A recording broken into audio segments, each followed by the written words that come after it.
అన్ని ప్రసంగాల కన్నా కొండ మీద ప్రసంగం చాలా ప్రాముఖ్యమైన ప్రసంగం అండి. ఆ మాటలు ఎవరు మాట్లాడారండి? యేసయ్య మాట్లాడారు. అమూల్యమైనటువంటి ఒక ప్రసంగం అండి. అంటే 3 అధ్యాయాలు ఉంటాయి. 5వ అధ్యాయం, 6వ అధ్యాయం, 7వ అధ్యాయం. ఈ 3 అధ్యాయాలు కూడా ప్రభు మాట్లాడినటువంటి విషయాలండి. వాటిలో మనం ఈరోజు 2 విషయాలు ప్రభు జ్ఞాపకం చేస్తున్నారు. మనం జ్ఞాపకం చేసుకుందాం. చాలా ప్రాముఖ్యమైనటువంటి ఈ వాక్యం అండి. 5వ అధ్యాయంలో 3వ వచనం జ్ఞాపకం చేసుకుందాం. ఆత్మ విషయమే దీనులైన వారు ధన్యులు, పరలోక రాజ్యము వారిది. దుఃఖపడు వారు ధన్యులు, వారు ఓదార్చబడుదురు. సాలం ఈ రెండే మనం జ్ఞాపకం చేసుకుందాం. ఆత్మ విషయంలో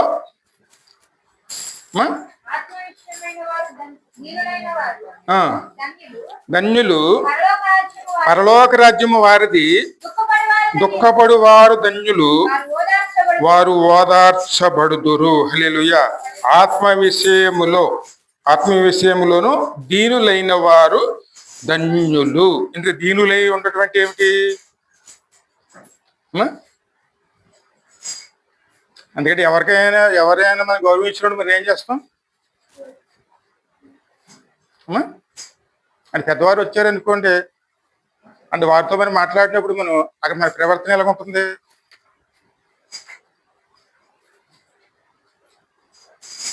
కిందకు చూస్తూ, వారి వైపు చూస్తాను కూడా భయపడుతూ, వారిని గౌరవిస్తూ, వారు ఏం చెప్తారో అది గ్రహించుకునే విధంగా మన మనస్సును, మన హృదయాన్ని ఆయన వైపు తిప్పుకుని ఆయన చేర్చుకునే హృదయముతోనూ ఆయనతో కలిసి జీవించటానికి మనం ప్రయాసపడే వారి కింద ఉండేవారునే వారు ధన్యులండి. ఎందుకంటే పరిశుద్ధాత్మతో మన సహవాసం జ్ఞాపకం చేసుకుంటూ, ఆ సహవాసం విషయంలో మనం ఎక్కడైనా ఏ విధంగా అభ్యంతరకరమైన విషయాలు అంటే, ఎందుకంటే ఆయన మనలో ఉంటారు, మనం ఆయనలో ఉంటాం. పరిశుద్ధాత్మను మనలో ఉండాలి. ఉన్నప్పుడు మన పరిస్థితి ఏమిటి? ఇక్కడ మనం ఎలాగున్నాం అంటే పరిశుద్ధాత్మతో మనం ఎలాగున్నాం, ఆ పరిస్థితిని మనం ఇక్కడ చూసుకుంటూ, ఆ విషయంలో మనకి అభ్యంతరం అని కనపడినప్పుడు వచ్చేది మన దుఃఖం అండి. అయ్యో నా పరిస్థితి ఇలాగ ఉంది కదా, నాలో ఉన్న దేవుణ్ణి. ఎందుకంటే మన తోటి వారిని మనం సంతోష పెట్టేవారిగా ఉండాలని వాక్యమే చెప్తున్నాయి. అందరితో సంతోషంగా ఉండాలి, సమాధానంగా ఉండాలి. కానీ మనలో ఉన్న పరిశుద్ధాత్ముని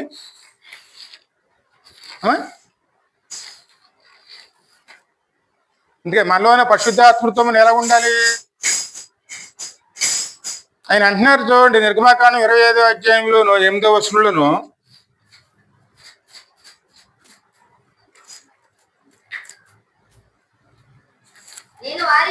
నేను వారిలో నివసించినట్లు వారు నాకు పరిశుద్ధ స్థలమును నిర్మింపవలెను. హల్లెలూయా. పరిశుద్ధ స్థలం ఎక్కడుంది?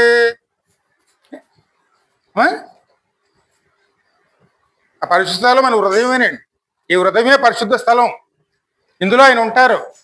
ఏదో 1 రోజు 2 రోజులు వచ్చి వెళ్ళిపోయే దేవుడు కాదండి. ఎందుకంటే ఈ మధ్యన ఎటువంటి అలవాట్లు మనకు వస్తున్నాయంటే, ఆ మందిరంలో వెళ్ళినప్పుడు చాలు, ఆ తర్వాత మన ఇష్టం, మనం ఎలాగున్నా పర్వాలేదు, మన ప్రవర్తన ఎలాగున్నా పర్వాలేదు, మన మాట తీరు ఎలాగున్నా పర్వాలేదు, మన హృదయం ఏ విధంగా ఉన్నా పర్వాలేదు, మన దేని మీద అనుకున్నా పర్వాలేదు ఆయన ఆలోచనలండి. అంత తేలిక భావం. అదేమంటే ఆ ధర్మం ఈ ధర్మం అంటామండి.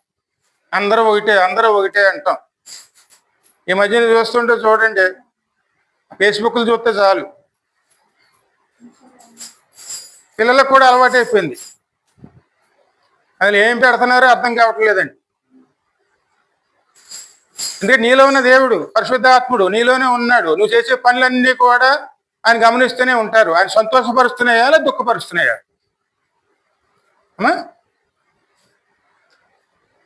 ఎందుకు చూస్తున్నారు అన్నిని.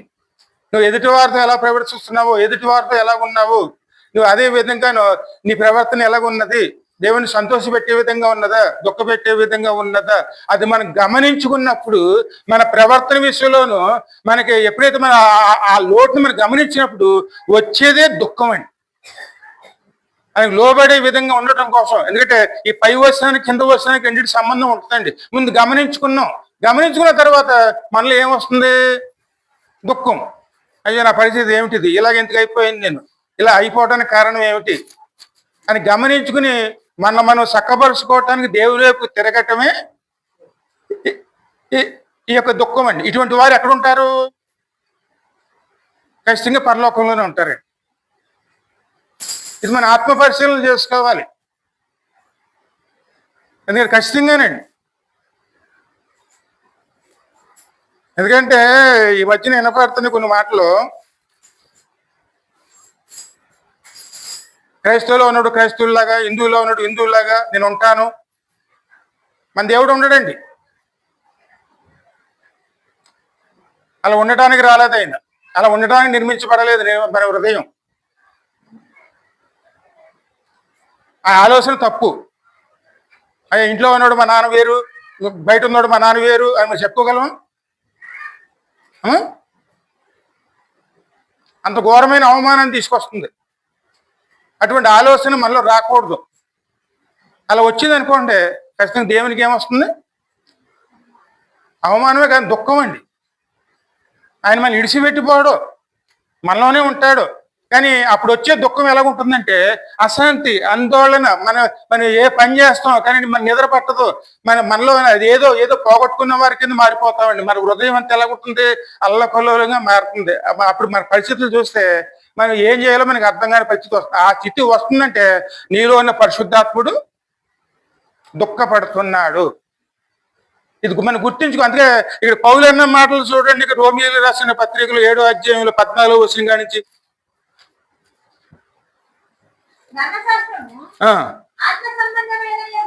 ఆత్మ సంబంధమైన ఎరుగుదుము, అయితే నేను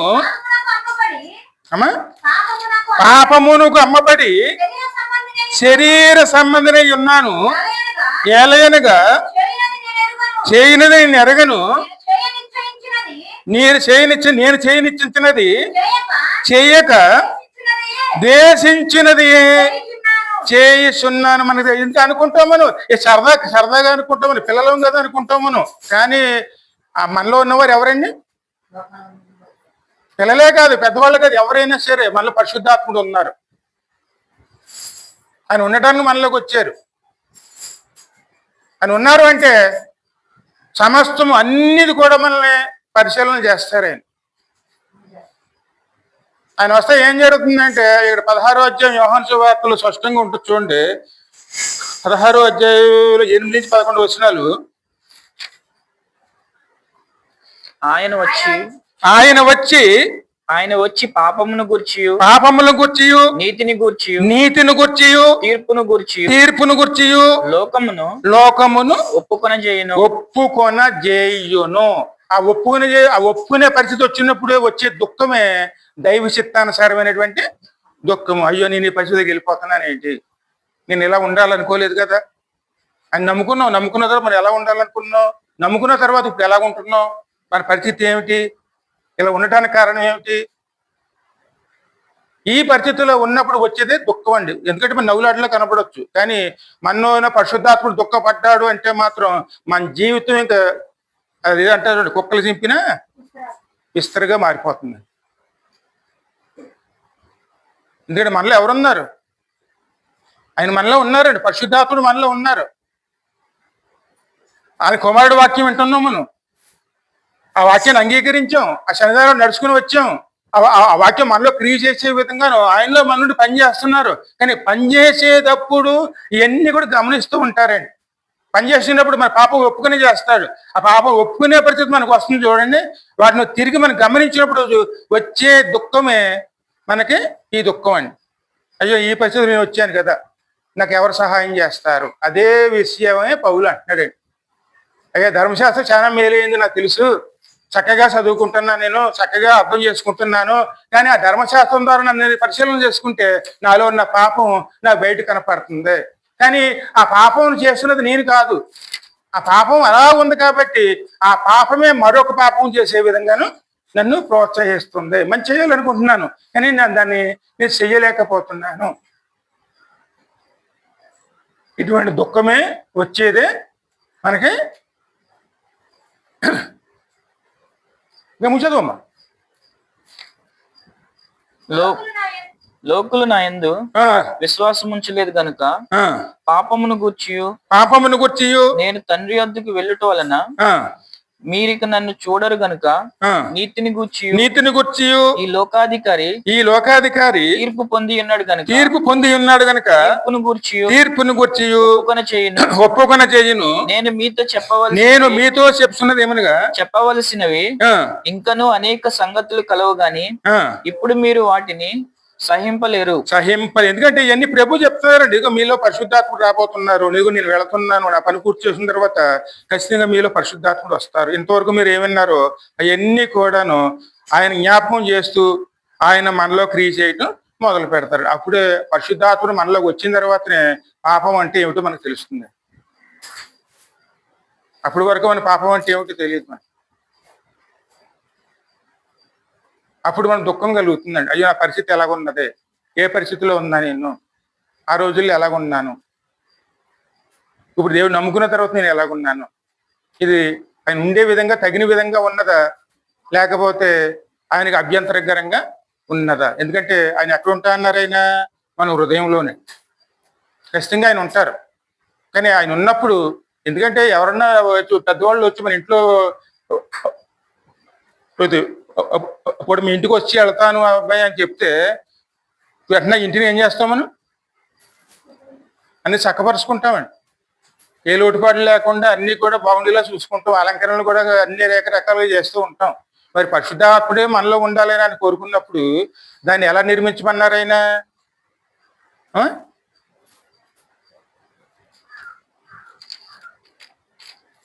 నేను మీలో నివసించినట్లు నిర్గమాకాండంలోను నేను వారిలో నివసించినట్లు వారు నాకు పరిశుద్ధ స్థలమును నిర్మింపవలెను. నేను కనపరచు విధముగా మందిరము యొక్క ఆ రూపమును దాని ఉపకరణములన్నిటి రూపమును నిర్మింపవలెను. అవునండి. ఎందుకంటే మన వాక్యం ఏం చెప్తుందో, పరిశుద్ధాత్ముడు ఏ ఆలోచన ఇస్తున్నారో ఆలోచన లోబడి ఆ విధంగానే మన హృదయాన్ని మనం నిర్మించుకునే వారు ఉండాలండి. ఆయనకు లోబడాలి. ఆయన ఏం చెప్తున్నారో గ్రహించుకోవాలి. దాని ద్వారా మనం ముందుకు వెళ్ళాలి. అలా వెళ్ళామనుకోండి ఆయనే ఉండేటువంటి ఒక పరిశుద్ధ ఆలయం కింద మనం మార్చబడుతుంది. ప్రభువు మనకు బయలుపరుస్తున్నప్పుడు ఆ లోటుపాట్లన్నీ సరిచేయవలసి వచ్చినప్పుడు దానికి లోబడే విధంగానో వినయ స్వభావంతోనూ మనం దేవునికి లోబడే విధంగానో ఆ పనులకు మనం పూర్తి చేసుకునే మనస్సు దేవుడు ఆ సమయంలోనే మనకు గమనిస్తాడు, ఖచ్చితంగా మనకి ఇస్తారండి. అలా ఇచ్చేటప్పుడే వినయంతోనూ ఆయన అంగీకరించే మనసు దేవుడు మనకి ఇస్తాడు. ఇచ్చినప్పుడు మనం పని చేస్తున్నప్పుడు ఆ పని చేసేటప్పుడు వచ్చిన దుఃఖం వస్తుంది. అయ్యో నేను ఇంతవరకు నేను ఇలాగున్నానా, ఇలా ఉండటానికి కారణం ఏమిటి అని తెలుసుకున్నాం. కాబట్టి తెలుసుకున్న వెంటనే ఏం చేస్తామని మనం ఆయన భయభక్తులతో మనం దాన్ని సరి చేసుకోవటానికి ప్రయాసపడతామండి. ఆ ప్రయాసపడినప్పుడు వచ్చిన దుఃఖమే దైవ చిత్తానుసారమైనటువంటి దుఃఖం. దైవ చిత్తానుసారం దుఃఖం ఏమి తీసుకొస్తుంది? మారు మనసు అండి. అప్పుడు నిజమైన మారు మనసు వస్తుందండి.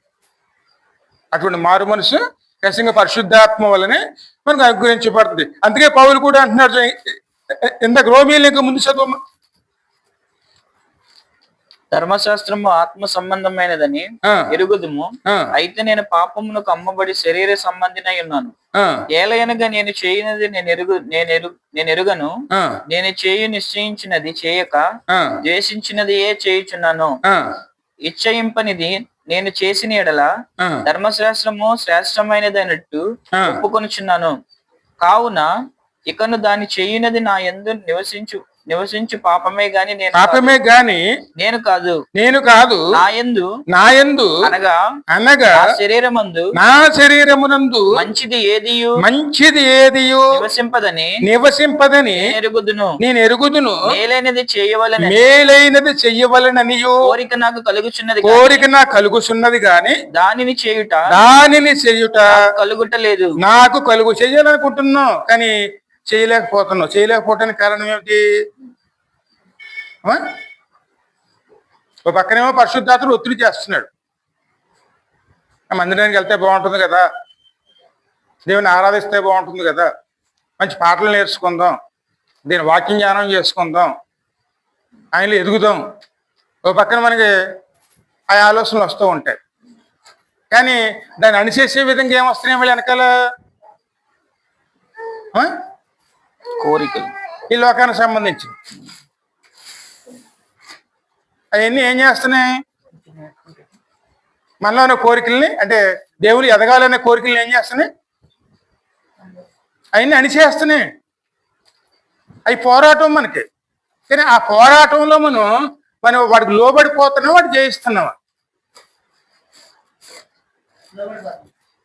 ఆ సమయంలో వచ్చే దుఃఖమే.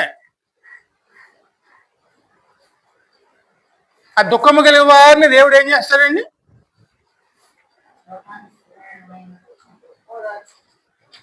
ఆయన మనలో క్రియ చేయటం మొదలు పెడతారండి. ఏ విషయంలో అయితే మనం దుఃఖపడుతున్నామో ఆయనే తగిన విధంగా మన సహాయం చేసి అందులోంచి మనం విడిపించే దేవుడుగాను ఆయనే ఉంటారు. ఇదే యేసుక్రీస్తులో ఉన్న వారికి ఏ శిక్షా విధిను లేదు. ఇటు దౌర్భాగ్యతలోంచి నన్ను ఎవరు విడిపిస్తారు అన్న మాట కూడా అదే పౌలు అదే అధ్యాయంలో అంటారండి. కానీ ఇప్పుడు క్రీస్తు యేసునందు వారికి ఎప్పుడైతే మనం ప్రభు మీద అనుకున్నామో, ఎప్పుడైతే ప్రభు ద్వారా మనం చక్కపరుచుకోవడానికి సిద్ధపడ్డామో అప్పుడు ఆయనే మనలో ఉండి మన ద్వారాను వాటిని జయించే విధంగాను మన సహాయం చేస్తారండి. అప్పుడు మనం పరిపూర్ణం అవుతాం. అందుకే మనం దుఃఖపడాలి. దేనికోసం దుఃఖపడాలి? మన పరిస్థితి, దేవునితోనే మన సంబంధం ఏమిటి, ఏ విధంగా ఉన్నది?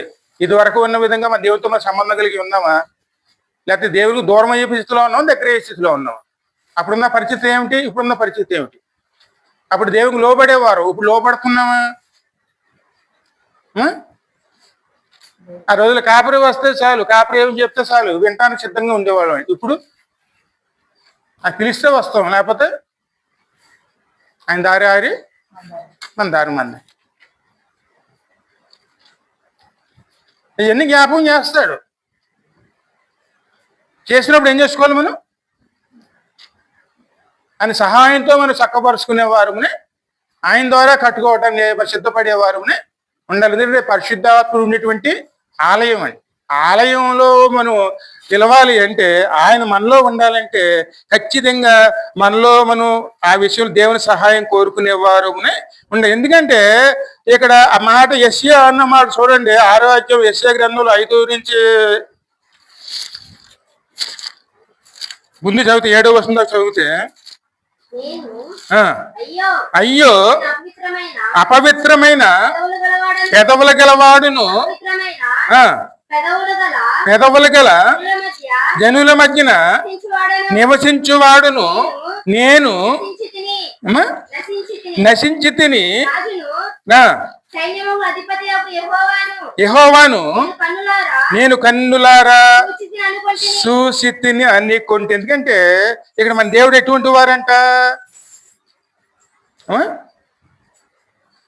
ఆయన పరిశుద్ధుడండి. ఆయనే మన కోసం పరలోకం దిగి వచ్చారండి. ఆయన మనలో ఉండడానికి వచ్చారు. అదే విధంగాను మన అందరు సమాజంగా కూడే విధంగాను దేవుని సన్నిధానంలోనే నిలవటానికి ఆయన వచ్చారు.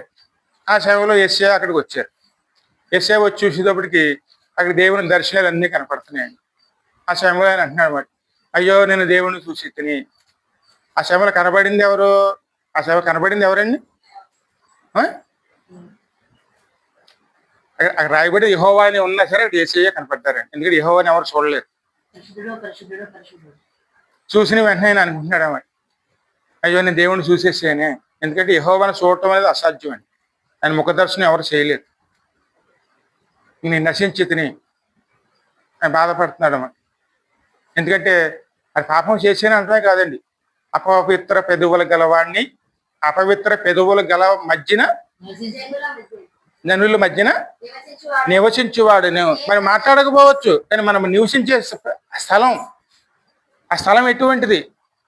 ఆ స్థలం దేవుని భక్తి కలిగి ఉన్నదా, లేకపోతే దైవ భక్తి కలిగి ఉన్నదా, దేవునికి వ్యతిరేకంగా ఉన్నదా? ఆ స్థలంలో నివసిస్తున్నాం, ఆ ప్రభావం మన మీద ఉంటుంది.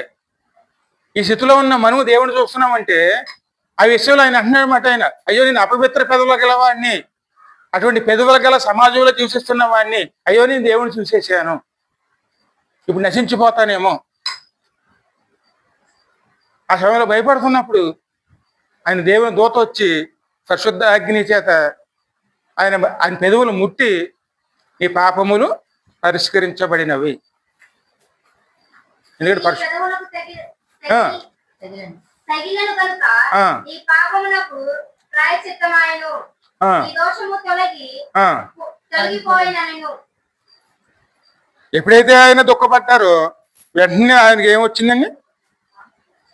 ఆ పాపానికి పరిష్కారం అనేది దేవుడు అనుగ్రహించాడు. అందుకే దైవ చిత్తానుసారమైన దుఃఖము ఇప్పుడు రక్షణార్థకమైనటువంటి మారు మనసును ఇస్తుంది. ఆ మారు మనసు గల దుఃఖం అండి. అయ్యో నేను పాపం చేశాను, నివసించే చోటు కూడా అటువంటిదే. ఆ స్థితిలోనే నేను నివసించాను, దేవుణ్ణి చూశాను, నా పాపములు పరిహరించబడాలి, లేదా నశించిపోతానేమో. ఆ భయము ఉండాలి, భక్తి ఉండాలి. ఎప్పుడైతే అటువంటి పరిస్థితుల్లో మనం ఉంటామో ఆయన ఆత్మ, మనలో ఉన్న ఆత్మ ఏం చేస్తుందండి? మన పరిశుద్ధపరిచి మన ధైర్యంగా నిలబెట్టే విధంగా ఆత్మ చేస్తుందండి. నీలో ఉన్నవాడు లోపల ఉన్నవాడు కన్నా గొప్పవాడు. ఆయన మనలో ఉన్నారు, ఆయన మన తరపున పనిచేస్తున్నారు. ఆయన మనలో క్రియ చేసే విధంగానో, సంతోషంతో క్రియ చేసే విధంగానో మనము కూడా ఆయనకు లోబడేవారునే ఉండాలి. ఆ లోబడితే ఖచ్చితంగా ఆయన మనలో క్రియ చేస్తారండి. పాపములు ఒప్పుకొని చేస్తాడు, విడిచిపెట్టే విధంగా నడిపిస్తారు. అంతేకాదు దేవుళ్ళు ఎదిగే విధంగా ఆయనే మనల్ని నడిపించుకుంటూ వస్తారు. మనం ఏవి నేర్చుకోవాలో అవన్నీ కూడా ఎవరి ద్వారా నేర్చుకుంటాం మనం? వాక్య జ్ఞానం నేర్చుకోవాలన్నా, ప్రార్థన నేర్చుకోవాలన్నా, అదేవిధంగా 4 పాటలు శృతించే పాటలు నేర్చుకోవాలన్నా అవన్నీ కూడా ఎవరి ద్వారా నేర్చుకుంటామండి?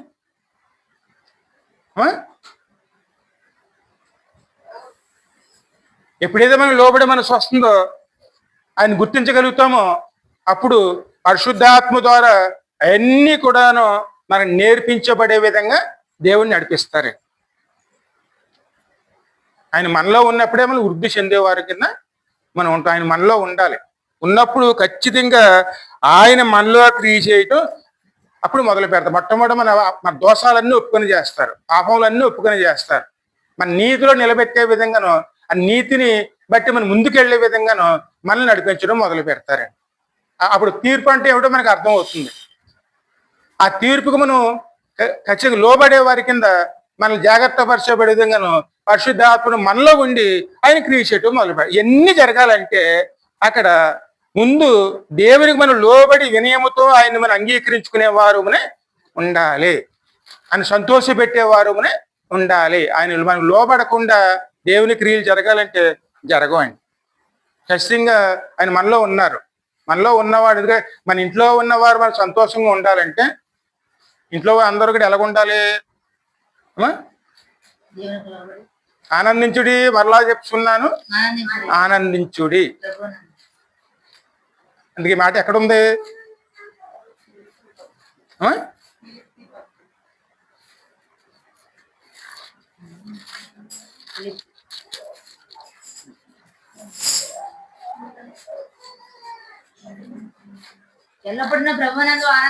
ఎల్లప్పుడూ ప్రభునందు ఆనందించుడి. మరలా చెప్పుదును ఆనందించుడి.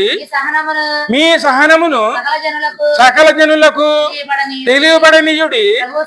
ప్రభువు సమీపముగానే ఉన్నాడు, దేనిని గూర్చి చింతపడకుడు గాని ప్రతి విషయములోను ప్రార్థనా విజ్ఞాపములతోనూ కృతజ్ఞతాపూర్వకముగా మీ విన్నపములను దేవునికి తెలియజేయుడి. హల్లెలూయా. ఎప్పుడైతే ప్రభుత్వం సత్సంబంధాలు కలిగి ఉంటామో ఆయన మనల్ని నడిపించడం మొదలు పెడతారు. ఆయనే నడిపిస్తారు. మనం ఆయన ఉన్నారని సాక్ష్యం అదేనే. ఆయన ఉన్నారనుకోండి, ప్రతి ఒక్క విషయంలో మనం చాలా జాగ్రత్త కలిగి ఉంటారు. ఖచ్చితంగా మన ప్రవర్తన మారిపోతుంది, మన మాట తీరు మారిపోతుంది, మన ఆలోచన తీరు మారిపోతుంది, మనం చేసే పని తీరు మారిపోతుందండి. ఆయన చేయటం మొదలు పెడతారండి. మనలో ఉన్నవారు ఖచ్చితంగాను ఆయన మన ద్వారా చేపించడం మొదలు పెడతారండి. అప్పుడు సహనం వస్తుంది, కోపాలు రావు, అసూయలు రావు, ద్వేషాలు రావు, సంతోషంతో ఉండడం నేర్చుకుంటామండి. అందుకే మరలా చెప్తున్నాను, సంతోషించుడి. మీ సహనమును సకల జనులకు తెలియబడనీయుడి. ఆయన ప్రభు పక్కనే ఉన్నారు, ఆయన మనలోనే ఉన్నారు. ఆయనతో కలిసి ఏం చేయాలి? మనం సంతోషముతో ఆయన సన్నిధిలో గడిపేవారునే ఉండాలండి. అలా ఉండటానికే మనలో ఉండి అది ఆ క్రియలను చేస్తారండి. కేవలం ఆయన కోరుకునేది ఏమిటి? ఆ విధంగా ఉండడం కోసమేనండి. ఆ నడిపింపుకు లోబడ్డాం అనుకోండి, ఆయనే మనలో ఉండి ఖచ్చితంగా క్రియ. అదే విధంగా రోమీలు 2:20 చదువు.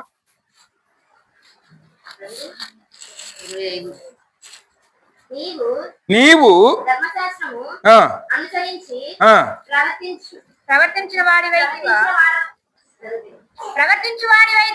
ఆ. సున్నతి ప్రయోజనకరమగు గాని ఆ. ధర్మశాస్త్రము అతిక్రమించు వాడివైతివా నీ సున్నతి కాకపోవును. ఎందుకంటే మనం బాప్తిజాలు తీసుకున్నాం, దేవునితో నడుస్తున్నాం, బలభోజనాలు తీసుకుంటున్నాం, దేవుని చేత నడిపించబడుతున్నాం. కానీ ఏ విధంగా నడుచుకుంటున్నాం?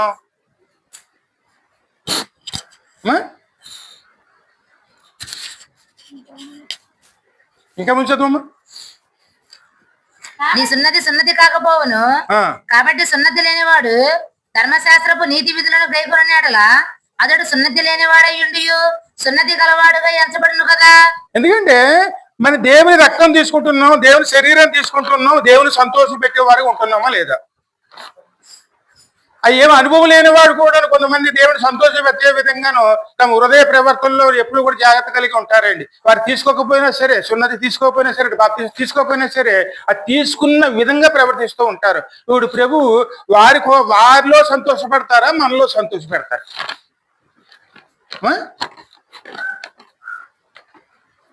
ఇదే ఆత్మ పరిశీలన. అది నేను దేవుని సంతోష పెడుతున్నానా, లేదా నా ద్వారా దేవుని దుఃఖపడుతున్నానా?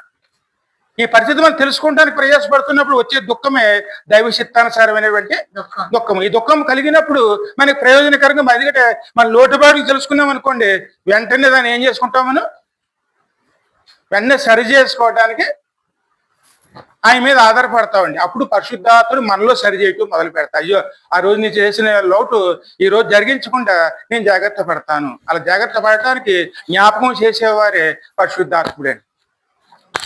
ఆ రోజు జరిగింది కదా, ఈ రోజు ఎందుకు జరగకుండా చూడాలంటే మనలో ఉన్న పరిశుద్ధాత్మ ఆశమ గుర్తి అతను ఇగో ఈ రోజు ఖచ్చితంగా బల్లభోజనం నేను దగ్గరుండి ఆయన సన్నిధిలో నిలవాలి, ఈ విధంగా నడుచుకోవాలి, ఈ విధంగా ముందుకు వెళ్ళాలి అని చెప్పి మనలో ఉన్న పరిశుద్ధాత్మ ఏం చేస్తారు, నిత్యం గుర్తు చేసి అవన్నిటిలో సహకారిగా నడిపించేవారుగానే ఆయన ఉంటారు. ఆత్మ మనలో పనిచేయాలంటే ముందు ఆత్మను దీనత్వం కలిగిన వారునే ఉండాలి. పరిశుద్ధాత్మ మనలో ఉన్నారు, దీనత్వంతో ప్రభుని ఆశ్రయించేవారునే ఉండాలి. ఆశ్రయించినప్పుడే దుఃఖం కలుగుతుంది. అదే దైవ చిత్తానుసారమైనటువంటి దుఃఖం. ఆ దుఃఖమే కాదండి, మరొక దుఃఖం ఉంటుంది. అందుకే లోకానుసార దుఃఖం ఎలా ఉంటుంది?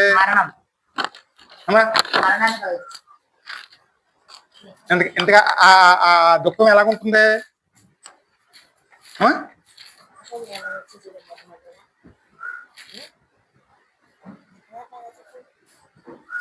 మీరు దేవుని చిత్త ప్రకారము పొందిన ఈ దుఃఖము ఎట్టి జాగ్రత్తను, ఎట్టి దోష నివారణకైనను, ప్రతివాదనం, ఎట్టి ఆగ్రహమును, ఎట్టి భయమును, ఎట్టి అభిలాషను, ఎట్టి ఆసక్తిని, ఎట్టి ప్రతిదండనను మీలో పుట్టించునో చూడుడి.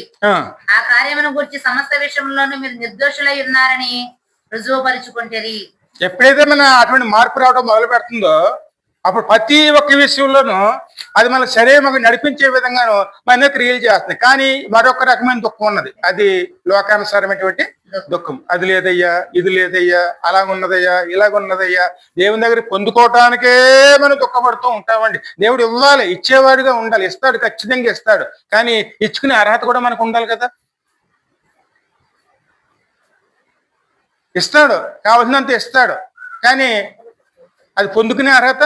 ఆ ప్రజలు అడిగారు చూడండి, ఉల్లిపాయలు లేవని, దోసకాయలు లేవని, మాంసం ముక్కలు లేవని, ఇంట్లో అయితే అన్ని రకాలు తినేవాళ్ళు, కొండల దగ్గర కూర్చునేవాళ్ళు, అన్ని బాగుండి మాకు తీసుకొచ్చి ఎర్రనీళ్ళలో పాడేసామని చెప్పి వాళ్ళు మురుగుతూ ముక్కుతూ ఉన్నప్పుడు దేవుడు వారి అవన్నీ కూడా సణుగులన్నీ విని విని విని అది సహించుకుని వారు తృప్తిపరచడానికి అవన్నీ సమకూర్చి ఇచ్చేకిన తర్వాత వీళ్ళందరూ తింటున్నారండి. తిన్న తర్వాత నవ్వులతో ఉన్నారు, పళ్ళ సందుల్లోనే ఉన్నాయి. పళ్ళ సందుల్లో ఉండగానే దేవుని కోపం ఎలా వచ్చింది?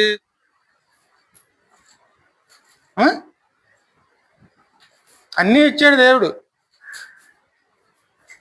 అన్ని పొందుకున్నారు. పొందుకున్న వెంటనే దేవుని కోపం ఎలా వచ్చిందండి? ఇంచుమించుగా కొన్ని వేల మంది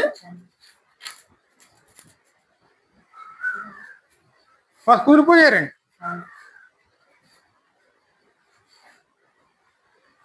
ఎప్పుడు కూడా మన ఆలోచన తీరు ఎలా ఉండాలి?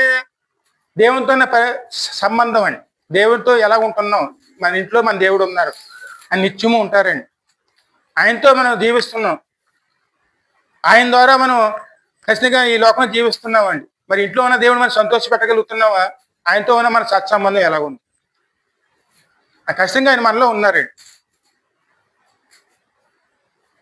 నువ్వు మందిరంలో ఉన్నాను లేకపోయినాను, ఎక్కడున్నా ఎక్కడ లేకపోయినాను, నీ హృదయంలోను నీ పరిశుద్ధాత్ముడు ఖచ్చితంగా నివసిస్తూ ఉన్నారు. ఆయన నీ హృదయంలో నివసిస్తున్నప్పుడు, ఆయన నీ హృదయంలో ఉన్నప్పుడు ఆయన ఏ విధంగా ఉన్నారు? ఆయన సంతోషంతో ఉన్నారా, లేకపోతే దుఃఖముతో పైన పనిచేస్తున్నారా? ఆ స్థితిలో ఉన్నప్పుడు మనం గుర్తించుకుని దాన్ని చక్కబరుచుకునే సమయం వచ్చినప్పుడు వచ్చే దుఃఖమే దైవ చిత్తానుసారమైనటువంటి దుఃఖమే. అప్పుడు మేము ఏం చేస్తాం? మనల్ని అన్ని చక్కబరుచుకోవటానికి మనం అప్పుడు ప్రయాసపడతాం, మొదలు పెడతామండి. మనం చేసే పనిలోనూ ఆయనే మనకి సమస్తం జరిగించి తోడై ఉండి ఆ పనులన్నింటినీ కూడా సహాయం చేసేవారుగాను ఉంటారు. అప్పుడే వచ్చేదే మారు మనసు అండి. అటువంటి మారు మనసు దేవుడి వద్ద మనకి ఎంతో ప్రయోజనకరంగా మనకు ఉంటుందండి. అది ఉండాలంటే ఖచ్చితంగా మనలో ఉన్న పరిశుద్ధాత్ముడు అక్కడ క్రియ చేసే విధంగా మనలో ఉండాలి. అదేవిధంగా మరొకసారి చూడండి, ఇంకా ముందుకు వెళితే అమ్మ ఎపిసిలు రాసిన పత్రిక చూడమ్మా.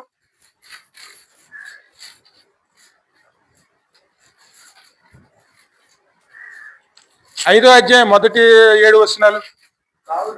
కావున మీరు ప్రియులైన పిల్లల వలె దేవుని పోలి నడుచుకొనుడి, క్రీస్తు మిమ్మల్ని ప్రేమించి పరిమళ సువాసనముగా ఉండుటకు మన కొరకు తన్ను తాను దేవునికి అర్పణముగాను బలిగాను అప్పగించు. ఎందుకంటే మనం ఎలా ఉండాలని కోరుకుని తనతో అప్పగించుకున్నారు అంటే ఆయన శిలువ మరణం పొందారండి.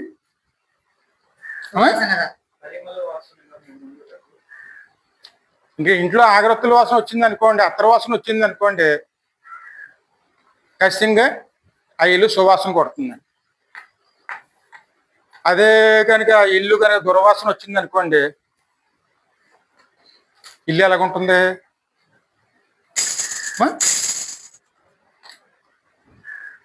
అత్తర వాసన వస్తే ఎవరున్నారు అనుకుంటామండి?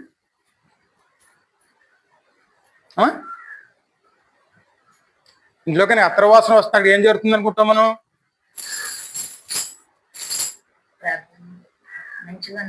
ఖచ్చితంగా పరిశుద్ధాత్మ క్రియలు జరుగుతుంది అనుకుంటాం.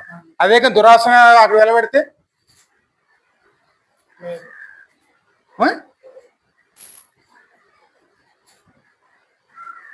అక్కడ దురాత్మ క్రియలు జరుగుతున్నాయని అర్థం అండి. మన ప్రియమైన దేవుని పిల్లలు అండి. ఆయన మనలోంచి ఏమి రావాలనుకుంటున్నారు? ఆయన పరిమళ సువాసన.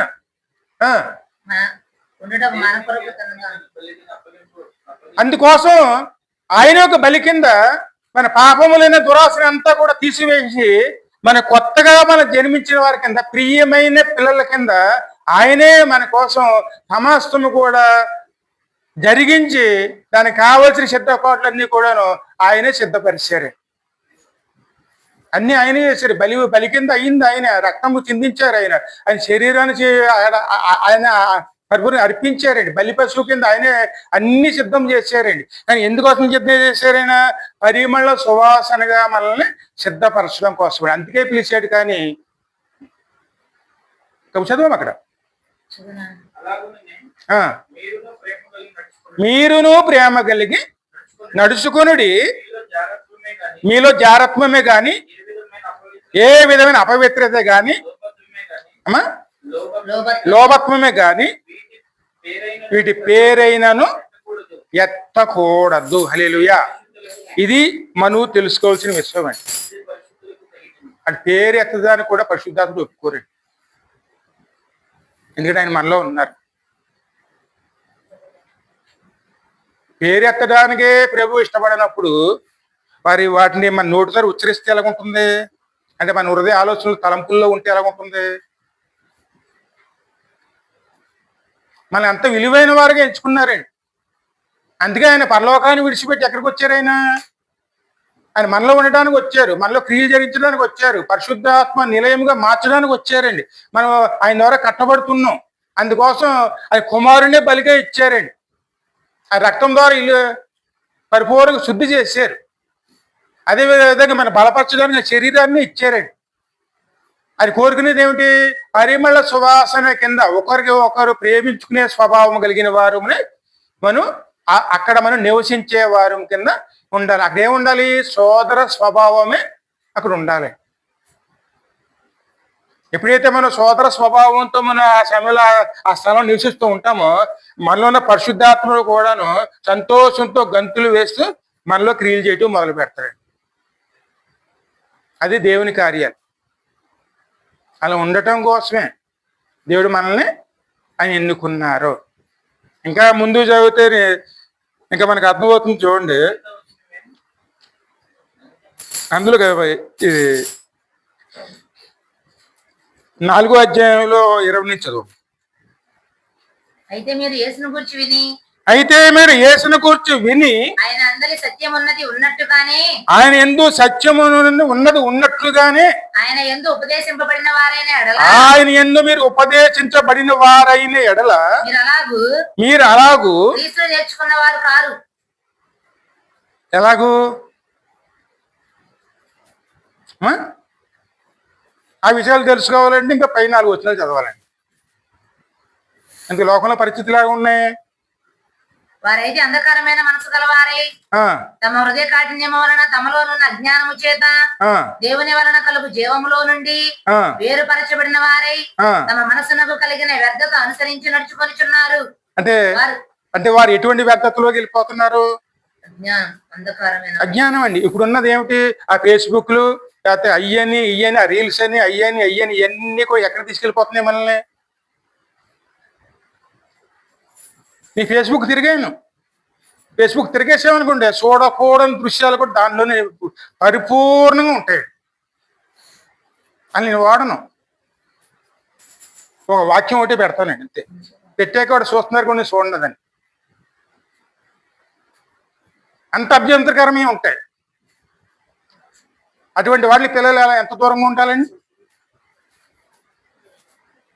అటువంటి ఏ అయినా సరే మనలో ఉండకూడదు. అటువంటి బోధ మనం పొందుకోలేదు. మనం పొందుకునే బోధ ఎటువంటిది? క్రీస్తుని గురించి పొందుకున్నాం మనం. క్రీస్తు మనలో ఆయన ఎలాగున్నారు, ఆయన ఎలా జీవించారు, ఆయన ఆత్మ ఎలాగున్నది, ఆత్మ ఎలా నడిపించబడుతున్నది, ఇవన్నీ కూడా మనం ఎన్న వారమునండి. మరి ఎన్న బోధన బట్టి మన జీవితాన్ని కట్టుకునే వారిగా ఉండాలా, లేకపోతే లోకం బోధించిన విధంగా మనం నడుచుకునే వారిగా ఉండాలా? అలా ఉండటానికి మనం పిలువబడలేదు కదా. అదే విషయం ఆయన అడుగుతున్నారు. ఇంకా చదువు. వారు సిగ్గులేని వారై ఉండి నానా విధమైన అపవిత్రతను అత్యాశతో జరిగించుటకు తమను తామే కాముకత్వమునకు అప్పగించుకునేది. అయితే మీరు యేసును గూర్చి విని ఆయన యందలి సత్యము ఉన్నది ఉన్నట్లుగానే ఆయన యందు ఉపదేశించబడిన వారై ఉన్న ఎడల మీరలాగు క్రీస్తును నేర్చుకున్నవారు కారు. అంతే, వాక్యం ఉన్నది ఉన్నట్లుగా బోధించబడాలి. మన సంఘాల్లో అదే బోధించబడుతుందండి. వాక్యంలో మన ప్రభు ఏమి అందిస్తే అదే అందించబడుతుందండి. అది మనం నేర్చుకున్నప్పుడు లోకానికి మనకి వ్యత్యాసం అనేది ఖచ్చితంగా కనపడాలండి. లోకం ఉన్నట్లుగా మనం ఉండకూడదు. లోకం వేరు, మనం వేరు. ఎందుకంటే ఎంత దారుణమైన పరిస్థితులు లోకంలో వస్తున్నాయంటే, ఎందుకు నిన్న చూసారు లేదో, న్యూస్ చూసారు లేదో, వ్యభిచారం చట్టబద్ధం అండి.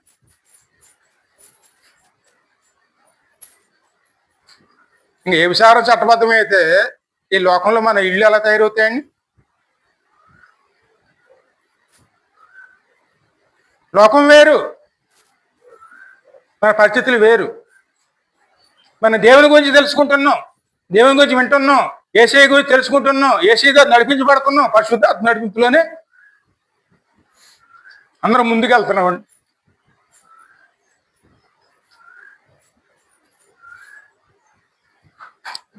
మరి ఇన్న బోధ ఏమైపోతుంది? అక్కడే మనం జాగ్రత్త కలిగి ఉండాలి. బడిన వారైతే గమనించదమ్మా, మీరు అలాగూ క్రీస్తు నేర్చుకున్నవారు కారు కావున మునుపటి ప్రవర్తన విషయంలో అయితే మోసకరమైన దురాశల వలన చెడిపోవు మీ ప్రాచీన స్వభావమును వదులుకొని చిత్తవృత్తి యందు నూతన పరచబడిన వారై నీతియు యథార్థమైన భక్తియు గలవారై దేవుని పోలికగా సృష్టించబడిన నవీన స్వభావమును ధరించుకొనవలెను. హల్లెలూయా. ఇప్పుడు మనం దేవుని యొక్క ఏం ధరించుకోవాలండి?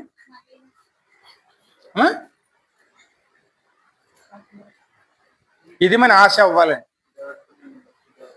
నవీన స్వభావం అని అంటే క్రీస్తు యేసు స్వభావాన్ని ధరించుకునేవారు ఉండాలి. ఆయనలో నేర్చుకోవాలి.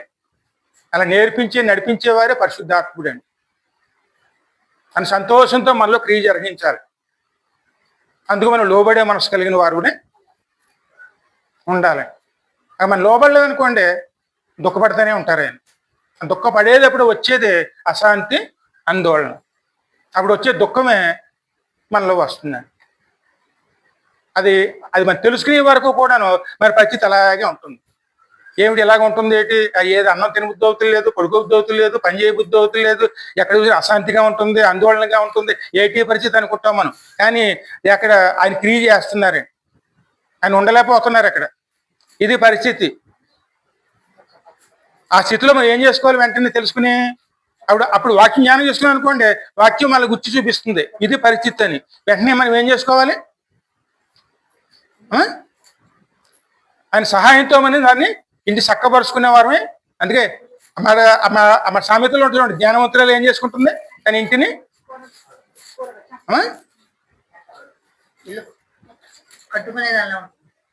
అందుకే తెలుసుకున్నది జ్ఞానవంతురాలు తెలుసుకున్నది.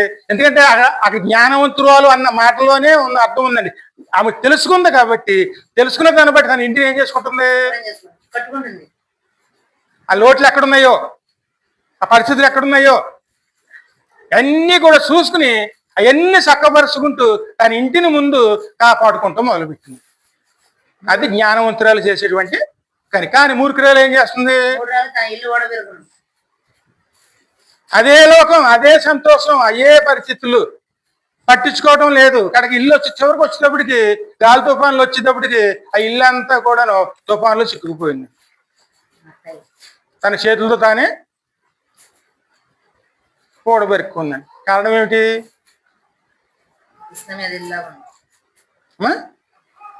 ఆమె మందిరానికి వెళ్ళింది, ఈమె మందిరానికి వెళ్ళింది. ఆమెకి దేవుడు తెలుసు, ఈమెకి దేవుని తెలుసు. కానీ ఇక్కడ ఎవరు చక్కపరుచుకున్నారు, ఎవరు ఓడబెరుక్కున్నారు?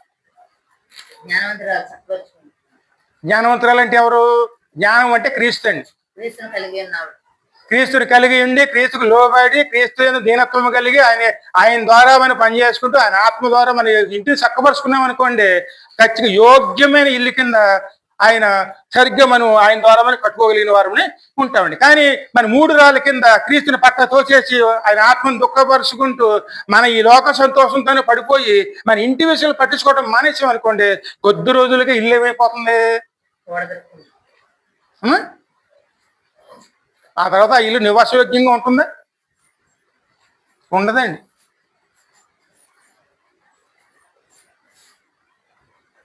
అందుకే మరి జ్ఞానం కలిగిన ఆ బోధన దేవుడు మనకు అనుగ్రహించాడు. ఆ బోధ పొందుకుంటున్నాం. మనం పొందుకున్న బోధతో మనం ముందుకు వెళ్ళేవారు ఉండాలి. లోకం బోధ మనకు అవసరం లేదండి. మన పరిమళ సువాసనగా దేవుడు నిర్ణయించారు కాబట్టి ఆయనే మనల్ని అన్ని విషయాల్లో కూడా సహకారిగాను ఆయన నడిపించేవారుగా ఉంటారు. కేవలం ఆయన మనం చేయవలసింది ఏమిటని మన పరిస్థితి మనం జ్ఞాపకం చేసుకుని దేవుని ఆత్మకు లోబడేవారు ఉండాలి. లోబడే దీనత్వమే మనల్ని మారు మనసులోకి నడిపిస్తుంది. ఇంకా ముందు చదువు. కావున మునుపటి ప్రవర్తన విషయంలోనైతే మోసకరమైన దురాశల వలన చెడిపోవు మీ ప్రాచీన స్వభావమును వదులుకొని మీ చిత్తవృత్తి యందు నూతన పరచబడిన వారై యథార్థమైన భక్తియు గలవారై నీతియు యథార్థమైన భక్తి గలవారే దేవుని పోలికగా దేవుని పోలికగా సృష్టించబడిన నవీన స్వభావమును ధరించుకునవలెను. మనము ఒకరికొకరము ఉన్నాము. అబద్ధమాడుట మాని ప్రతివాడును తన పొరుగువానితోను మాట్లాడవలను. ఏం చేయమన్నారండి? ఫస్ట్ ఒకరు అవయములై ఉన్నాము. ఎందుకంటే ఈ అవయవంతో ఈ అవయవం ఏం చెప్తుంది అంటే నాకు సంబంధం లేదంటదా? కంటికి చెట్టుకి సంబంధం. అది వేరు ఇది వేరు అంటుందా? మరి ఒక సంఘంలో ఉన్నాం కదా, ఒకళ్ళు సంబంధం లేదు, వాళ్ళతో సంబంధం లేదండి, వాళ్ళు మాట్లాడండి, వాళ్ళ పక్కనే కూర్చోనండి, వాళ్ళతో మరి పరిచయం లేనట్టుగా ఉంటామండి అనుకుంటే ఇంకా మనకి అక్కడ ఎలా సమాధానం దొరుకుతుంది? అది ఏ విధంగా పరిశుద్ధాత్ముడు మనలో పని చేస్తారు? ఈ విషయాలన్నింటిలో ఎంత జాగ్రత్తగా ఉండమన్నారైనా. ఇవన్నీ దేవుడి ద్వారా మనం నేర్చుకుంటూ దేవుళ్ళు కట్టబడుతున్న వారునే ఒకరితో ఒకరు ఎలా ఉండాలండి? ఖచ్చితంగాను అక్కడ అవే ఉన్నాము. అబద్ధాలాడుతూ మానేసి ప్రతి వాడు తన పొరుగు వానితో సత్యమే మాట్లాడవలను. కోపపడండి కానీ అంటే ఏంటి? కోపం ఎప్పుడు కూడా సాయంకాలం వరకు ఉండకూడదండి. సూర్యుడస్తమించే వరకు మీ కోపం నిలిచి ఉండకూడదు.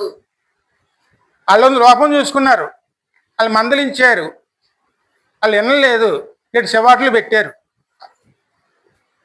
పెద్దవారు కాబట్టి. ఆ కోపం ఎంతవరకు ఉండాలి? సాయంకాలం అయితే కోపం పోవాలి.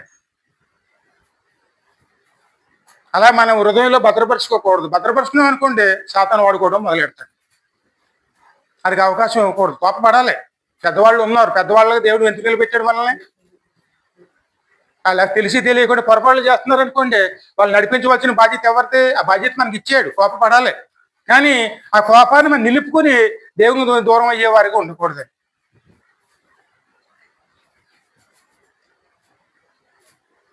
ఇంకా ముంచదమ్మా. కోపపడు కానీ పాపం చేయకుడి.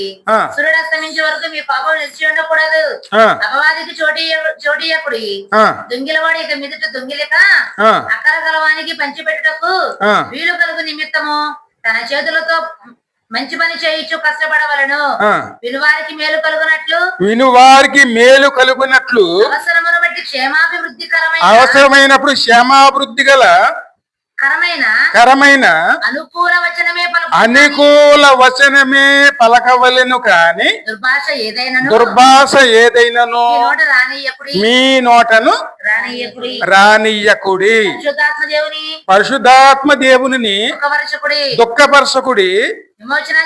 విమోచన దినము వరకు ఆయన యందు మీరు ముద్రించబడి ఉన్నారు. పరిశుద్ధాత్ముడు ముద్ర ఎవరు పొందుకున్నారు? పరిశుద్ధాత్మ ముద్ర. ఎందుకంటే ఓ పేపర్ మీద గవర్నమెంట్ ముద్ర వేసారు అనుకోండి, ఆ ముద్ర ఎప్పుడూ చెల్లుతుందా లేకపోతే కొద్ది రోజుల్లో చెల్లుతుందా?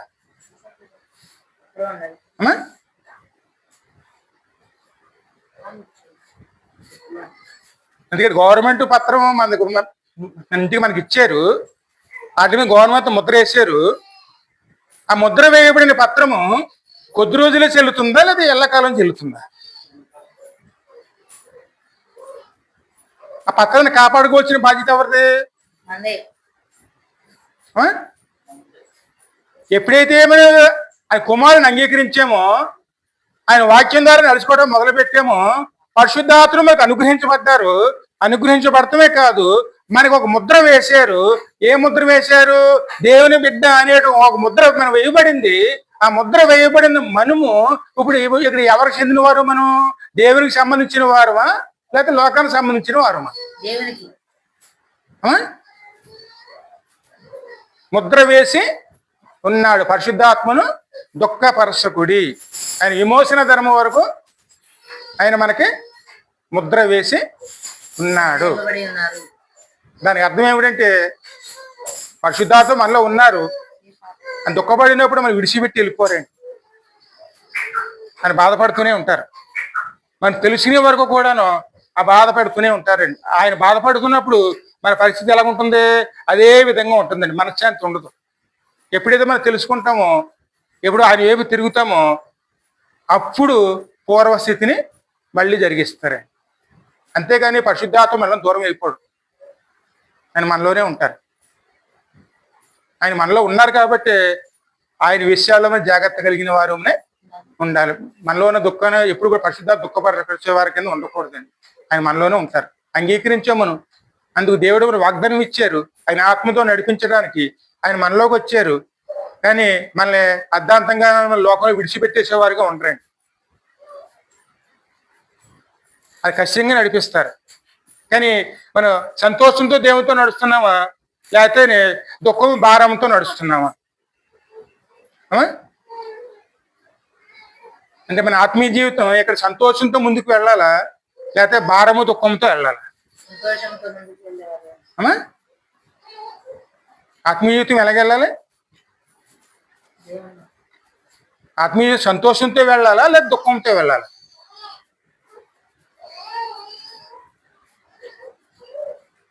అన్ని వేదన కన్నా ఏ వేదన గొప్పది?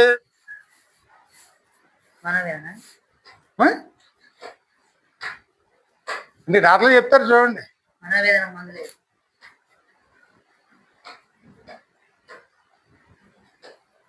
మందులు ఎందుకు పని చేయట్లేదంటే అదేనండి. మీరు పరిశుద్ధాత్మ దుఃఖం మన మనోవేదన కలిగిస్తుంది. ఆ సరి చేయబడే వరకు కూడాను మనం అశాంతితోనే ఆందోళనతోనే ఉంటాం. దేవునితో మనం సమాధానంగా వెళ్ళాలంటే ఖచ్చితంగా దేవునితో ఎటువంటి సంబంధం కలిగి ఉండాలి? మనం ఆ సహవాసంతో ఉన్నాం అనుకోండి, ఆయన నడిపింపులో మనం సంతోషంతో సమాధానంతో వెళ్ళగలిగిన వారమునే ఉంటాడు. ఆయనే మనల్ని నడిపిస్తాడు. అందుకే నడిపిస్తాడు నా దేవుడే. ఆయన విడిచిపెట్టే దేవుడు మాత్రం చాలా మంది అంటే పరిశుద్ధాత్మ వెళ్ళిపోరండి, కానీ దుఃఖపడతారు. వాళ్ళు దుఃఖపడేవారుగా ఉండకూడదండి. ఎందుకంటే ఆయన మనలో ఉన్నారు, మనం నడిపించడానికి ఆయనే సిద్ధంగా ఉన్నారు. అందుకే పరిశుద్ధాత్మను దుఃఖపరచకుడి, ఆయన మీకు విమోచన దినం వరకును ఆయన మీలోను ముద్ర వేసి ఉన్నారు. ఒకసారి యెషయా గ్రంథం 63:10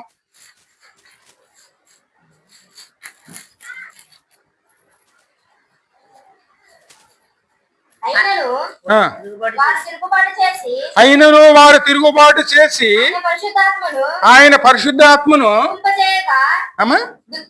దుఃఖింపచేయగా ఆయన వారికి విరోధమాయెను. ఎందుకే వారికి ఇప్పుడు ఎవరు విరోధి?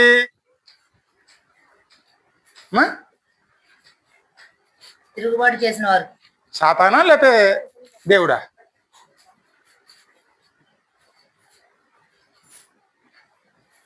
ఎర్ర సముద్రం దాటించాడు, మారాణీళ్ళు మధురంగా మార్చాడు, మన్నా కురిపించారు, ఆకాశవాగుని లిప్పి వాళ్ళకి కావాల్సిన మాంసాన్ని ఇచ్చాడు, అన్నీ ఇచ్చాడు, బండను కొట్టి నీరు ఇచ్చాడు, అన్నీ ఇచ్చాడు.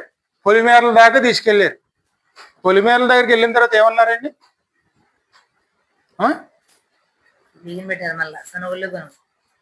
అది పొలిమేరల దాకా వెళ్ళి అది ఎలాగుందో చూసిరామని చెప్పి పంపితే చూసి వచ్చిన వాళ్ళు ఏమన్నారండి?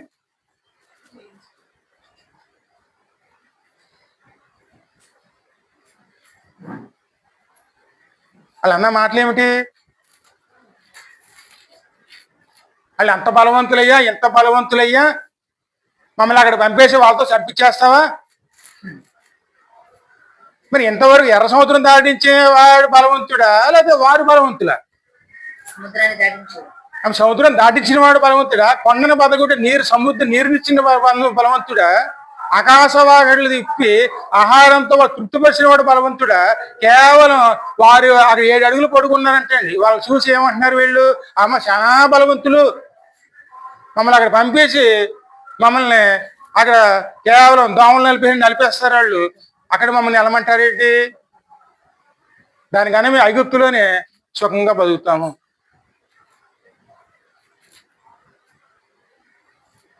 ఈ విధంగా వారు ఆలోచన మొదలుపెట్టారు. కనుసూపు మేరకు వచ్చేసారండి. వాళ్ళు కొండ ఎక్క చూస్తే ఒక కానాన్ని కనపడుతుంది. ఆ సమయంలో ఇద్దరు మాత్రమే దేవుని వైపు మాట్లాడారండి. వాళ్ళు అంటున్నారంట అంతా అబద్ధం, అక్కడ ఏమీ లేదు, మన ముందున్న దేవుడు గొప్పవాడు, మనలో ఉన్న దేవుడు గొప్పవాడు, ఆయన మీద ఆనుకుంటే వాళ్ళందరినీ జయించగలుగుతాం, మరి ముందుకెళ్దాం రండి అంటే ఉన్న వాళ్ళందరూ కూడాను ఈ విధంగా మాట్లాడుతున్నారు. అప్పుడు అంటాడు మరి మీరు అన్నట్టుగా జరుగుతుంది, మీరందరూ ఇక్కడే తిరిగిలాడతారు 40 సంవత్సరాలను, ఈ అరణ్యంలోనే రాలిపోతారు, మీరు చెప్పిన విధంగానే కానాన్ని వెళ్ళలేరు. కానీ మీరు ఎవరైతే దోపుడు సొమ్ముగా మారతారో అనుకున్నారో మీ పిల్లలే కానానికి వెళ్తారు, కానీ మీరు మాత్రం ఇక్కడే ఈ అరణ్యంలోనే రాలిపోతారు.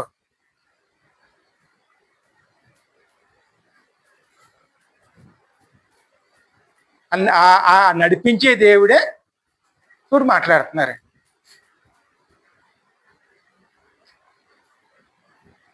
ఎందుకంటే ఎంతో అనుభవంలోకి వచ్చిన తర్వాత దేవుడు ఏటో తెలుసుకున్న తర్వాత మరి ఎందుకంటే మన జీవితంలో అంతిమ భావంలో వచ్చిన తర్వాత కూడా మనం ఎన్నో అనుభవం కలిగి సంపాదించుకున్న తర్వాత కూడాను పరిశుద్ధాత్మకు విరోధంగా మనం ఆలోచన చేస్తే ఇంకా మనం ఎలా నడిపించగలుగుతారైనా?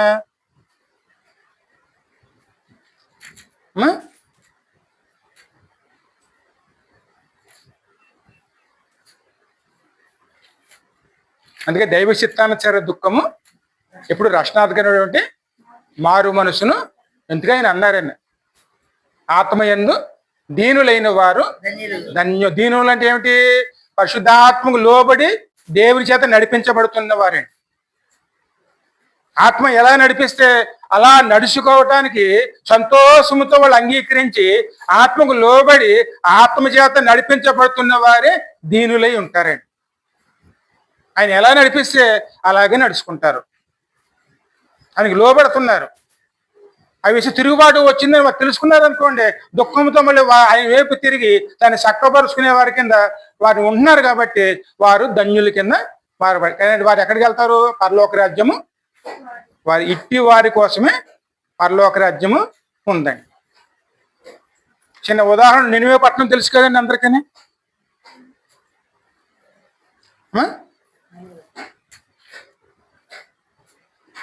అక్కడ ప్రజలందరూ కూడాను దేని వ్యతిరేకంగా జీవిస్తున్నారు. అది ఈ ప్రపంచంలోనే ఒక ఉన్నతమైన పట్టణం అండి, రాజ్యం. యెహోవా ఆ పట్టణాన్ని హెచ్చరికని పంపించారు, యోనాను పంపించాడు. యోనా ఏమనుకునేవాడు? చెప్తే వింటారు వీళ్ళు ఏమన్నాను, చెప్పిన వేస్ట్ అని చెప్పి నినివేకి వెళ్ళమంటే ఆయన వేరే పడవెక్కి ఆయన తార్సీస్కి వెళ్తాం మొదలుపెట్టాడు. అలాగా అతను దేవుడు అక్కడ సముద్రంలో తుఫాను సృష్టించి ఆ తుఫాన్లోనూ ఈయన సముద్రంలో పాడంటే చేప మింగిన తర్వాత, చేప బయటకు కక్కేసిన తర్వాత ఆ దేవుని మాట విని మళ్ళీ నినివే పట్టణానికి ఆయన ప్రకటన చేయటానికి వెళ్ళాడు. ఇదిగో వినండి, ఇంకో 40 రోజుల్లోనూ ఘోర విపత్తు రాబోతుంది, దేవుని వైపు తిరగండి, దేవుని మీద ఆనుకోండి, మీ అతిక్రమాలు విడిచిపెట్టేయండి, దేవుని వైపు తిరగండి, ఇంకొక 40 రోజుల్లోనే దేవుని ఉగ్రత రాబోతుందని చెప్పి ఆయన ప్రకటించడం మొదలుపెట్టాడండి. ఆ ప్రకటించడం ఎప్పుడైతే మొదలు పెట్టారో అప్పుడు ఏం జరిగింది? అన్నమాట యోనా గ్రంథం చూడ 3వ అధ్యాయంలో 3:5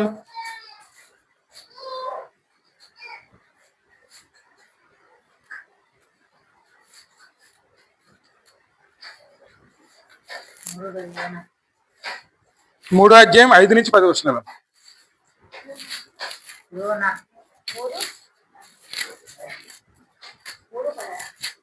3:5 అంటారు. భూమి మీద ఒకడును ఎరపెట్టకుండా పక్షి ఊరిలో చిక్కుపడునా? యోనా గ్రంథము 3వ అధ్యాయము 5 నుంచి 10 వచనాలు. నినివే పట్టణం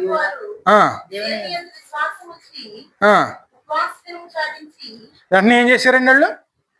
దేవుని యందు విశ్వాసం ఉంచి మొట్టమొదటి ఏమి ఇచ్చారు వాళ్ళు? విశ్వాసం. దేవుని మాట నమ్మారు, దేవుని మాటే దేవుని సేవకుడే ప్రకటిస్తున్నారు. వెంటనే ఉపవాసాన్ని ప్రకటించుకున్నారండి. చదువమ్మా.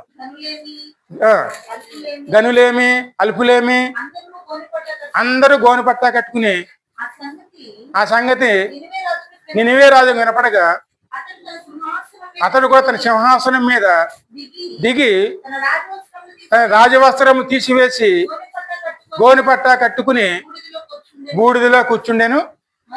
మరియు ఆయన మంత్రులు రాజైన తానును ఆయన మంత్రులను ఆజ్ఞ ఇయ్యగా ఒకవేళ దేవుడు మనసు త్రిప్పుకుని పశ్చాత్తాపుడై మనము లయము కాకుండా ఆయన కోపాగ్ని చల్లారినట్లుగా మనుషులు ఏదియో పుచ్చుకోకూడదు. పశువులు గాని ఎద్దులు గాని గొర్రెలు గాని మేత మేయకూడదు, నీళ్లు త్రాగకూడదు. మనుషులందరూ తమ దుర్మార్గములను విడిసి తాము చెయ్యు బలాత్కారములను మానివేయవలెను. మనుషులేమి జంతువులేమి సమస్తమును గోనె పట్ట కట్టుకుని జనులు మనఃపూర్వకంగా దేవునిని వేడుకొనవలనని చాటించి ప్రకటన చేసిరి. ఇప్పుడు ఇక్కడ మారుమూల అందరికీ ఎలా పొందుకున్నారండి? ఇంటికి ఉపవాసం దేనికోసం?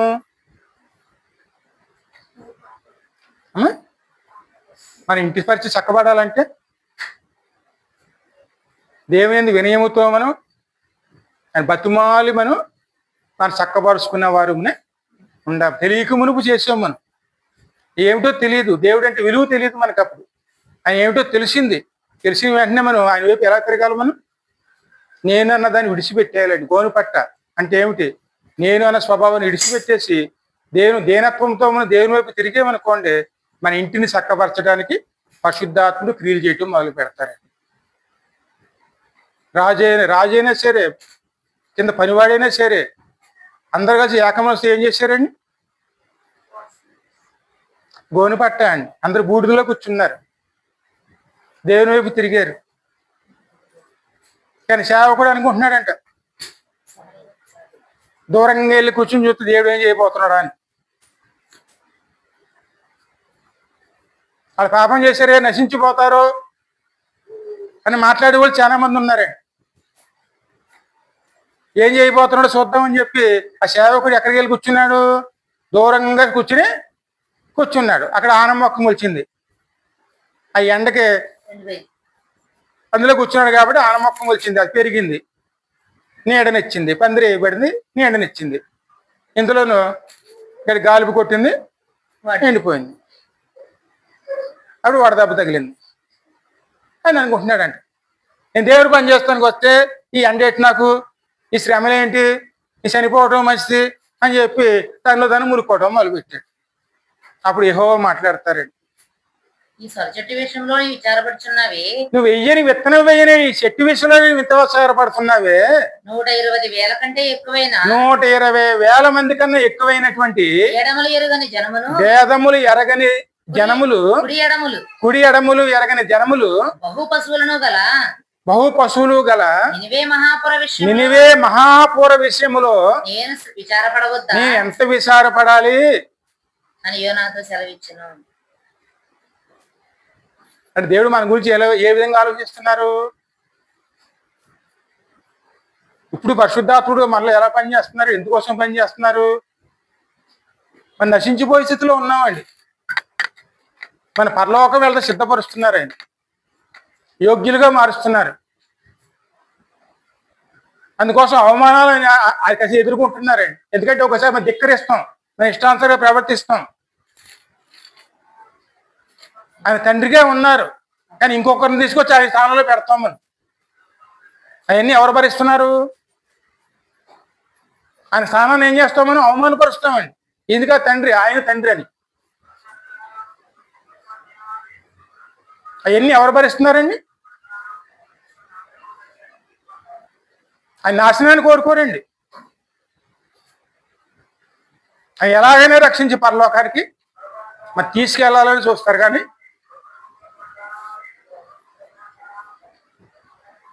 అంత కేవలం మనం ఏం చేయాలి? ఆయన వైపు తిరిగి మన దీనత్వం కలిగిన వారునే దీనత్వం అండి. దీనులైన వారు ధన్యులు, వారు పరలోక రాజ్యాన్ని చూసేదారు. అందుకే కొండ మీద ప్రసంగం చాలా అమూల్యమైందండి. ఆయనలో మనం నేర్చుకునే వారమే ఉండాలి. ఆయన నడిపిస్తేనే మనం ముందుకు వెళ్ళగలుగుతాం. మనం దానికి చివరిగా మనం ఒక వర్షం చదువుకొని బొగ్గు చేసుకుని యోహాను సువార్త 14:16 చదవము.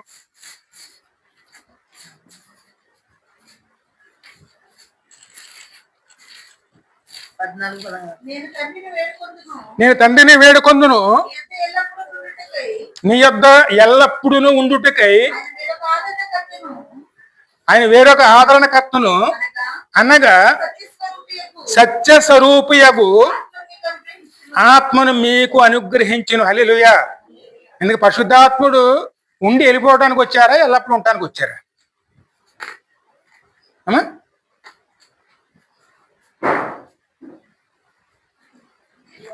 ఆయన చుట్టం చూపు కింద వచ్చారా, మనలో ఉండటానికి వచ్చారా?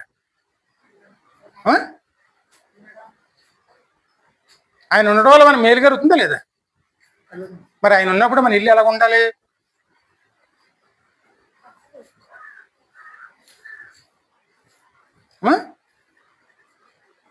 ఆయన ఎల్లప్పుడూ ఉండడానికి మన ఇంట్లోకి వచ్చినప్పుడు, పరలోకం దేవుడే మన ఇంట్లోకి వచ్చినప్పుడు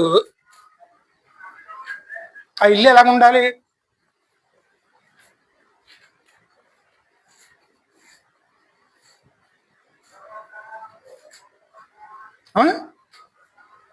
ఇల్లు అంటే ఏమిటి? ఇక్కడ మన హృదయం. అందుకే ఆయన అన్నారన్న సాధ్యమైన విధంగా అందరూ సమాధానంగానే ఉండండి. ఇంకో విషయం కూడా అన్నారండి, నీ కోసం నువ్వు కష్టపడుతున్నావేమో, ఇతరుల సహాయం చేయడానికి అవసరాల కోసం నువ్వు కష్టపడి సంపాదించుకుంటూ నువ్వు పోషించుకుంటూ ఇతరులు కూడా సహాయం చేస్తున్న వాడివై ఉండుము. ఇతరుల సహాయం చేయటం కోసం కూడా మనం కష్టపడేవారునే ఉండాలండి.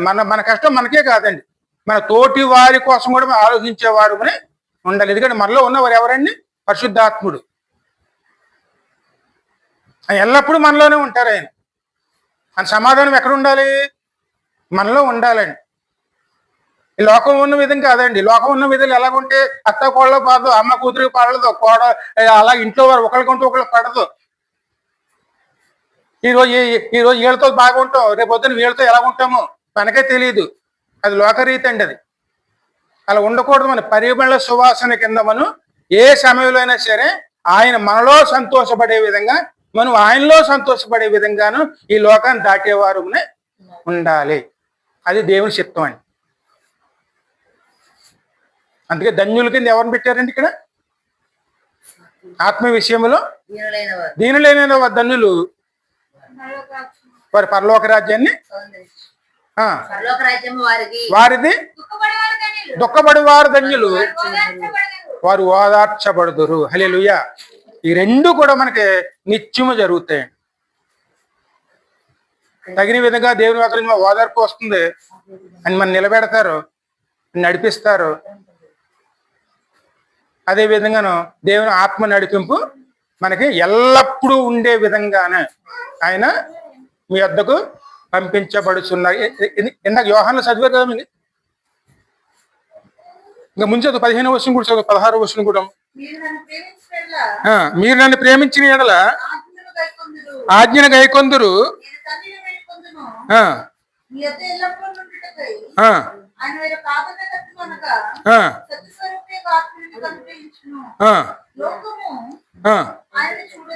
లోకం ఆయన చూడదు, ఆయన ఎరగదు గనుక ఆయన పొందనేరదు. మీరు ఆయన ఎరుగుదురు, ఆయన మీతో కూడా నివసించును, మీలోనే ఉండును. ఇప్పుడు ఎవరున్నారు మన ఇంట్లోనూ?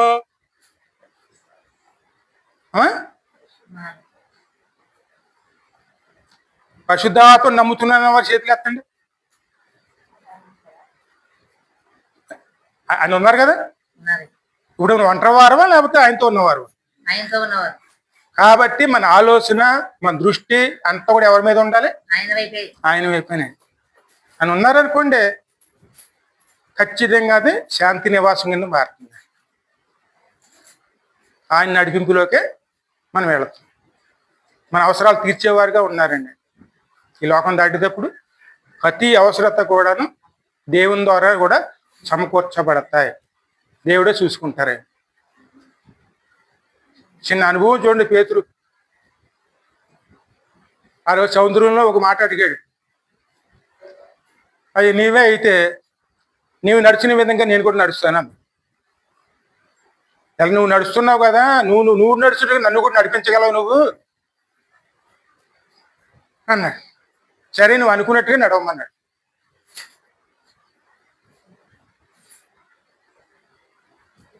మరి ఆయన చెప్పిన తర్వాత ఎంత దూరం నడిచాడండి?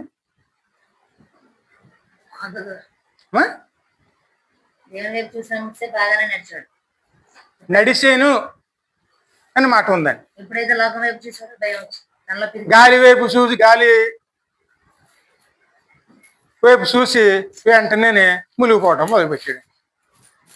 దేవుని వైపు చూసామనుకోండి, సులభముగా ప్రభుత్వం నడుచుకెళ్ళిపోతాం. లోకం వైపు చూసామనుకోండి, ఎప్పుడైతే లోకం వైపు చూస్తామో అప్పుడే మునిగిపోవటం మొదలు. ఇది మనకు ఎప్పుడు మర్చిపోకూడదండి. దేవుని వైపు చూసామా, మనం దేవుని ద్వారా అన్ని సమకూర్చుకుంటూ దేవుని ద్వారా నడుచుకున్న వారమే ఉంటాం. దేవుడే సమకూరుస్తాడు, అన్ని ఆయన చూసుకుంటారు. ఆయన వైపు చూడాలి, ఆయనతో నడవాలి. కానీ ఎప్పుడైతే మనం లోకం వైపు చూసామా, వెంటనే పరిస్థితులు ఏమవుతాయండి?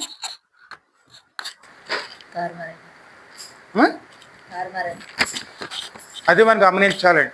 మనలో ఉన్నవారు లోకంలో ఉన్నవారి కన్నా గొప్పవారు. ఆయనతో ఉన్నామను, ఆయనతో నడుస్తున్నాం, ఆయన ద్వారా ముందుకు వెళుతున్నాం. మనం చాలా జాగ్రత్త కలిగిన వారు ముందుకు చిన్న ప్రార్థన చేసుకుని ముందుకు వెళదాం.